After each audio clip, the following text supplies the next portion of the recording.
For today's video review, we're going to be talking about a great little watch in the G-Shock Square and G-Lide family. This is the GWX 5600. So let's get right into it.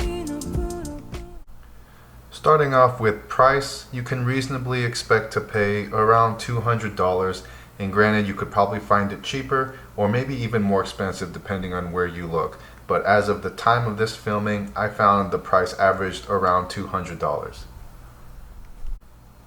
Let's just do a quick 360. There's the side and the other side. And if you're familiar with any G-Shock Square, none of this should be a surprise to you. But for those of you that have never dealt with one before, this is what we're looking at. And for dimensions, across the case, we're looking at about 43 millimeters, and for thickness, 12.6, so pretty standard. And for weight, we're looking at a total weight of 56 or 55 grams, or 1 7/8 ounces, so just under 2 ounces. And here is the wrist shot.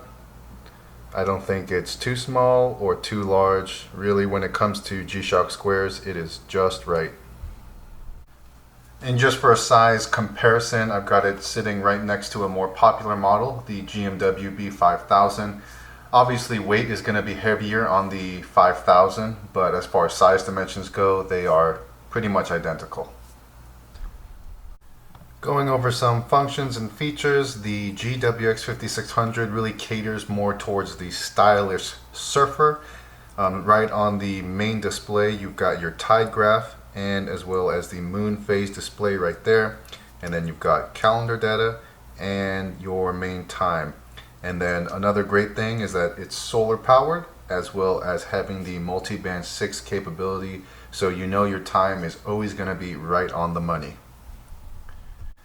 Now just giving you a preview of the different modes, starting off with our tide graph mode. So you can cycle through the day and see what you should expect the tides to be looking like. And your world time, alarm, stopwatch, timer, and back to main time. You've also got 20 bar or 200 meters of water resistance, so this watch is going to survive most anything that us average folk can throw at it, and even for the more adventurous people, you know, this watch will do just fine. And also this button right here will activate the illumination, so you can go ahead and see on the screen what that looks like. And let's go ahead and see what that looks like just in a well-lit room as well. So, well, I guess you can't really see it, but it works fine, as you can clearly see on the screen.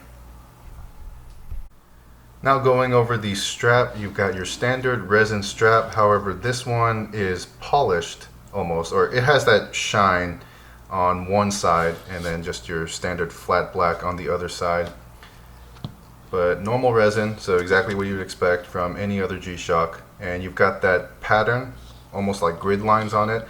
I'm not much of a fan of that. I would have preferred just a flat black strap, but I guess it kind of blends in with the overall appearance of the 5600.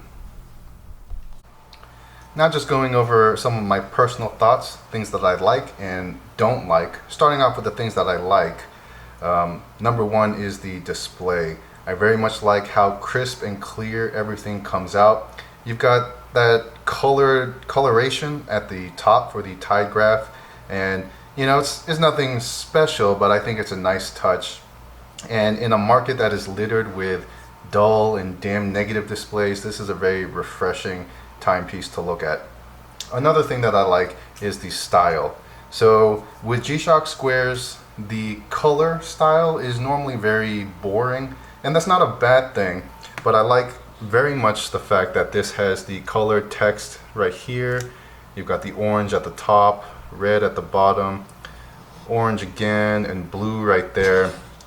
It's just a very refreshing thing to look at, because you know, you've got the black case and the black band, but you've got these colored accents that really give it a sense of style and coolness, almost like a 80s retro vibe. And if you know me, you know that I love that.